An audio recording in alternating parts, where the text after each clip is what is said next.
आता मोठेगावकर नेमकं रॅकेट कसं चालवत होता आपण यावरती नजर टाकूया। पहिलं काम आणि मग पैसे या फॉर्म्युलावरती त्याचं डीलिंग चालत होतं।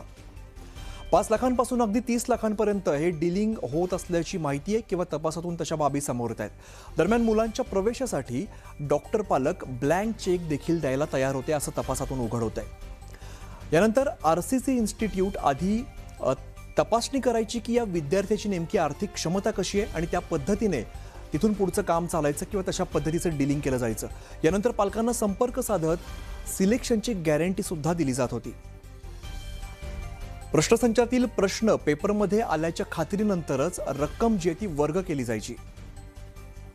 परीक्षेपूर्वी पालकांकडून टोकन मनी घेतलं जायचं आणि त्यानंतर या सगळ्या कामाला सुरुवात व्हायची। तर मुलं डॉक्टर व्हावीत यासाठी पालक रक्कम देण्यास देखील तयार होत होते। सन 2024 ला लातूरमधून 24,496 विद्यार्थ्यांनी नीटची परीक्षा दिलेली आहे। यामध्ये 1,245 विद्यार्थ्यांना 600 पेक्षा अधिकचे गुण मिळालेत। 376 विद्यार्थ्यांना 650 पेक्षा अधिकचे गुण मिळालेले आहेत। 25 विद्यार्थ्यांना 700 पेक्षा जास्त गुण मिळाल्याची माहिती आहे। बघा, अत्यंत कठीण अशी परीक्षा असते आणि यामध्ये 5 विद्यार्थ्यांनी 710चा टप्पा देखील पार केलेला आहे।